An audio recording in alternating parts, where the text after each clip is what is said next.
الحمد لله رب العالمين، والصلاة والسلام على سيد المرسلين وعلى آله وأصحابه أجمعين. فأعوذ بالله من الشيطان الرجيم. بسم الله الرحمن الرحيم. كلا بل تحبون العاجلة وتذرون الآخرة. صدق الله العظيم وصدق رسوله النبي الكريم، ونحن على ذلك من الشاهدين والشاكرين، والحمد لله رب العالمين. حضرات، آج اس وقت ایک آیت کا ایک چھوٹا سا حصہ تلاوت کیا ہے میں نے، اور یہ ایک ایسا پیغام ہے قرآن کریم کا کہ جس کی آج کے زمانے میں بہت زیادہ ضرورت ہے. شاید اس سے پہلے کبھی اتنی ضرورت نہیں تھی. اور اس میں جو بات کہی گئی ہے وہ ہے کہ جو تمام انبیاء علیہ السلام جس مقصد کے لیے تشریف لائے اس دنیا میں، اور جتنے مذاہب آسمانی نازل ہوئے انبیاء پر، ان سب کا ایک بنیادی مقصد اس آیت میں بتایا گیا ہے، اور جس میں ہماری ایک بڑی کوتاہیاں ہو رہی ہیں. یہ سورہ قیامت کی آیت کا ایک چھوٹا سا حصہ ہے. چھوٹا کہنا اس لیے بے ادبی لگتا ہے مجھے کہ قرآن کریم کا تو ایک حرف بھی چھوٹا نہیں ہوتا، بہت بڑا ہے. اور اس کے اندر ہر آیت بڑی ہے. ہر آیت اللہ تعالیٰ کی نشانیوں میں سے ہے، معجزہ ہے انبیاء علیہ السلام کا اور حضور صلی اللہ علیہ وسلم کا. ترجمہ اس کا عرض کرتا ہوں. کلا، اس سے شروع کیا ہے اللہ تعالیٰ نے. کلا کا معنی ہوتے ہیں، اللہ تعالیٰ یہ لفظ غصے کے اظہار کے لیے استعمال ہوتا ہے عام طور سے. اور کلا کے معنی ہوتے ہیں ہرگز نہیں. اور جب ہم ہرگز نہیں کا لفظ استعمال کرتے ہیں تو ظاہر ہے کہ کسی بات کی تردید کر رہے ہوتے ہیں. جیسے اگر ہم اپنے بیٹے کو سے کوئی بیٹا آپ سے آ کر اپنا یہ کہے کہ میں فلاں مثلا شراب پینا چاہتا ہوں، آپ کہیں گے ہرگز نہیں. سمجھے آپ؟ یا یہ کہ کوئی ایسا غلط کام کرنا چاہتا ہوں تو آپ اس کو ڈانٹتے ہوئے کہیں گے کہ ہرگز نہیں. تو یہ کلمہ کلا کا ہرگز نہیں کے معنی میں آتا ہے، اور لیکن غصے کا اظہار بھی، ناراضگی کا اظہار بھی ہے اس کے اندر. اور پھر آگے فرمایا کہ بل تحبون العاجلہ، بلکہ تم لوگ عاجلہ سے محبت کرتے ہو. عاجلہ عین سے، عجلت اسی سے بنا ہے، یعنی جلدی آنے والی چیز. عاجلہ کے معنی ہے جلدی آنے والی چیز، اور مراد اس سے دنیا ہے، کیونکہ یہ جلدی ہے. اس کے تمام ہمارے اعمال کے نتائج بھی جلدی حاصل ہو جاتے ہیں، جلدی ہی یہاں سب کچھ ملتا ہے. اس وجہ سے عاجلہ دنیا کے لیے ایک متبادل لفظ کے طور پر استعمال ہوتا ہے. کلا بل تحبون العاجلہ، ہرگز نہیں تم جو ہو وہ عاجلہ یعنی اس جلدی آنے والی چیز سے محبت کرتے ہو. وتذرون الآخرہ، اور آخرت کو چھوڑ دیتے ہو. آگے پھر اس کی بہت تفصیل ہے، لیکن چونکہ مقصود مجھے صرف اس چھوٹے سے ٹکڑے کے حوالے سے کوئی تفسیر نہیں کرتا، یہ میں پھر عرض کر دوں کہ قرآن کریم کی تفسیر نہ میرا منصب ہے نہ میری اہلیت ہے. میں برکت کے لیے اپنے ایک موضوع کے لیے کوئی آیت پڑھ دیا کرتا ہوں شروع میں، اس کی برکت سے کچھ جو باتیں مجھے کہنی ہوتی ہیں میں عرض کرتا ہوں. تفسیر نہیں ہے، لیکن بہرحال اس آیت کے ذیل میں رہتے ہوئے میں جو کچھ عرض کرنا چاہتا ہوں وہ عرض کروں گا. ایک بات تو اس آیت کی یہ ہے کہ یہ آیت سورہ قیامہ میں ہے، اور سورہ قیامہ کی ابتدائی آیتیں ساری تقریباً کفار کے رد میں ہے، اور کفار کے اس طرز عمل کے رد میں ہے جو حضرت صلی اللہ علیہ وسلم کے ساتھ وہ کیا کرتے تھے۔ حضرت صلی اللہ علیہ وسلم ان کو ڈراتے تھے کہ بھائی قیامت آئے گی، آخرت ہوگی، حساب کتاب ہوگا، اللہ کے سامنے جواب دینا ہوگا، تو وہ تمسخر کے لہجے میں کہا کرتے تھے۔ اسی صورت میں اس سے پہلے ایک آیت ہے کہ بل ایانا یوم القیامہ، کہ کہاں ہے تمہاری وہ قیامت جو تم کہا کرتے ہو کہ قیامت آئے گی۔ گویا وہ یہ کہتے تھے کہ تم ہمیں ڈراتے ہو قیامت سے، تو وہ ہے کہاں قیامت؟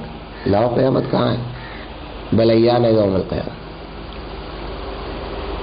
تو اس تمسخر کے انداز کو حضرت صلی اللہ علیہ وسلم کو دکھ ہوتا تھا، اس وجہ سے نہیں کہ آپ کی بات کا رد ہو رہا تھا، بلکہ اس وجہ سے کہ ایسے کلمات ان کے لیے جہنم کا ذریعہ ہے۔ تو اس واسطے آپ کو یہ دکھ ہوتا تھا۔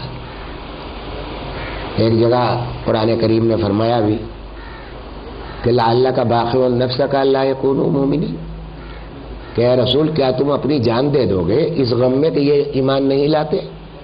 ذرا غور فرمائیے کہ کس درجہ دکھ حضرت صلی اللہ علیہ وسلم کو ہوتا تھا، غم ہوتا تھا کہ میں تبلیغ کر رہا ہوں، میں ان کو جنت میں لے جانا چاہتا ہوں، یہ جہنم میں کودنا چاہتے ہیں، میں اور اب لعلک باخع نفسک، اللہ تعالیٰ فرما رہے ہیں کہ کیا اپنی جان دے ڈالو گے تم ان کے غم میں؟ آخر کتنا غم ہوتا ہوگا جس کے گواہی خود قرآن دے رہا ہے کہ تم کیا اپنی جان دے دو گے اس غم میں کہ یہ ایمان نہیں لاتے۔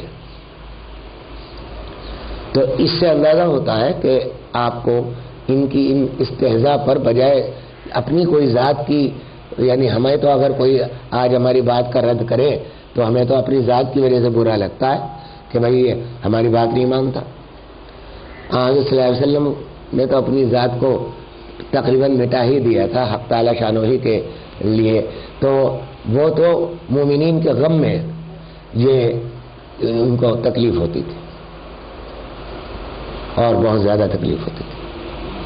تو فرمایا کہ بل تحبون العاجلہ، کہ تم جلد آنے والی چیز کی سے محبت کرتے ہو، وتذرون الآخرہ، اور جو بعد میں آنے والی ہے، جلد آنے کے مقابلے میں آخرت ہوتی ہے کہ آخرت سے تم نے انکار کر دیا۔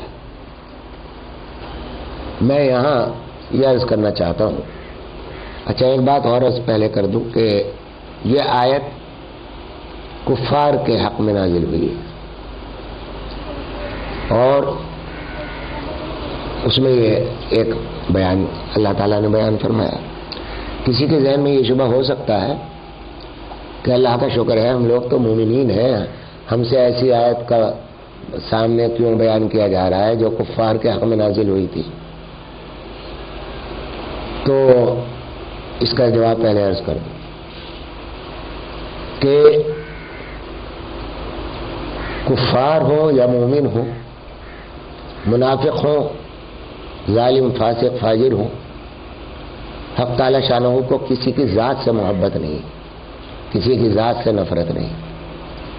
حق تعالی شانہ عمل سے عمل کو جانتے ہیں، نیت کو جانتے ہیں، اسی عمل کی بنیاد پر آپ کی خفگی اور آپ کی ناراضگی کا انحصار ہے۔ ذاتوں سے اللہ تعالیٰ نہ محبت کرتے ہیں نہ نفرت کرتے ہیں۔ تو اس لیے ایک بات تو یہ کہ اس میں چونکہ ایک پیغام ہے، اگرچہ وہ کفار کے لیے ہے کہ تم ایسا کرتے ہو، تو کفار اس پیغام کو دیکھنا ہے کہ یہ آیا انہی کے لیے مخصوص تھا یا ہمارے لیے بھی ہے۔ یہ سوال تو ہو سکتا ہے کہ اگر بعض کفار نے کوئی تمسخر کیا تھا تو یہ خطاب صرف انہی کے حد تک محدود تھا، یا یہ کہ ہماری حد تک بھی اس کو وسیع کیا جا رہا ہے۔ تو یہاں اس آیت میں کہیں کوئی قید نہیں ہے، نہ مومن کی نہ کافر کی، یہ ہے کہ جو بھی یہ عمل کرے تحبون العاجلہ، کہ دنیا سے محبت کرے اور آخرت کو چھوڑ دے، تو وہ آگے پھر اس کا جو عذاب کی آیتیں ہیں اور قیامت کی آیتیں ہیں وہ پھر اس پر اپلائی ہوں گی۔ لیکن میں ایک بات اور عرض کرتا ہوں، اور میں کیا اپنے بزرگوں ہی کی باتیں نقل کرتا ہوں یہاں، وہ یہ کہ تھوڑی دیر کے لیے ہم تصور کر لیں اور فرض کر لیں کہ یہ کفار ہی کے لیے مخصوص تھی اور انہی لوگوں کے لیے خطاب تھا، تو تب بھی زیادہ فکر کی بات ہے ہمارے لیے کہ جو بات اللہ تعالی جس بات پر ناراض ہو رہے اپنے دشمنوں سے، کفار سے، اپنے جھٹلانے والوں سے، تو مومنین اگر وہ بات کریں گے تو کیا یہ بات نہیں ہوگی کہ وہ زیادہ اللہ تعالیٰ اس پر نہ زیادہ ناراض ہو؟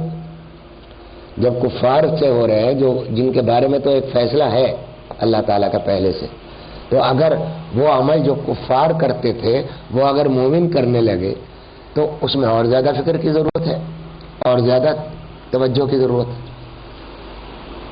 تو اس لیے یہ اس آیت کا کفار کے حق میں نازل ہونے سے، اس میں میں یہ بات اس لیے کہہ رہا ہوں کہ ایک طبقہ کچھ لوگ وہ ہے کہ وہ یہ کہتے ہیں کہ صاحب جو آیت کفار کے حق میں نازل ہوئی وہ ہمارے سامنے ہمارا اس سے کوئی تعلق نہیں، ہم مومن ہیں، اللہ کا شکر ہے، نہ کیجیے۔ تو اسی لیے یہ بات عرض کر دی۔ اب میں اصل مقصد کی طرف آتا ہوں کہ اس میں یہ فرمایا العاجلہ کہ تم لوگ دنیا سے محبت کرتے ہو۔ سوال یہ ہے کہ دنیا ہے کیا؟ دنیا کی تعریف کیا ہے؟ اور جس محبت کو منع کیا جا رہا ہے وہ محبت کون سی ہے؟ اس کی تفصیل کیا ہے؟ اور آج ہم اپنے حالات کو اس پر منطبق کریں تو ہمیں اس سے ایک سبق حاصل ہوگا۔ ایک بات تو یہ سمجھ لیجیے کہ دنیا کو اللہ تعالیٰ نے مال و دولت کو، جاہ و منصب کو، اور جتنی بھی چیزیں، یہ وہ چیزیں ہیں کہ جن کے بغیر دین پر بھی عمل ممکن نہیں ہے۔ اگر مال ہو تو آپ زکوٰۃ نہیں دے سکتے، اگر مال نہ ہو تو آپ حج نہیں کر سکتے، اگر مال نہ ہو تو آپ انفاق مال نہیں کر سکتے، غریبوں اور مسکینوں کی مدد نہیں کر سکتے، اگر مال نہ ہو تو آپ بہت ساری وہ نیکیاں جو مال سے متعلق ہیں وہ انجام نہیں دے سکتے۔ تو اس لیے یعنی بالا کسی قید کے وہ بنا نہیں ہے۔ یہاں اپنے ایک بزرگ کا ایک جملہ مجھے یاد آ گیا، فرمایا کہ مال کمانے کی ممانعت نہیں ہے، مال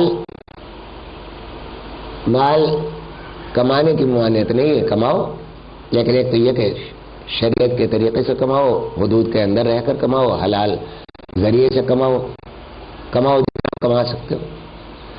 تو حب مال کی ممانعت ہے، کسب مال کی ممانعت نہیں، کہ مال کا کسب کرنا، کمانا تو جائز ہے، لیکن اتنا انہماک دنیا میں ہو جائے کہ اس سے دین کا، ہمارا مطمع نظر سے دین ختم ہو جائے اور دین کی فکر نہ رہے، تو اس مال سے ممانعت کی جا رہی کہ وہ پھر جہنم کا ذریعہ، کہ ایسا انہماک دنیا کے اندر ہو جائے، اتنا تعلق دنیا سے، مال و محبت سے ہو جائے کہ ایک جگہ حضور صلی اللہ علیہ وسلم کا شریعت کا حکم ہو اور ایک طرف مال ہو اگرچہ جائز ہو، اور وہاں حضور صلی اللہ علیہ وسلم کی کسی حکم کی نافرمانی ہو رہی ہو، تو اب یہ فیصلہ کرنا مومن کا کام ہے کہ میرے لیے راستہ کون سا ہے۔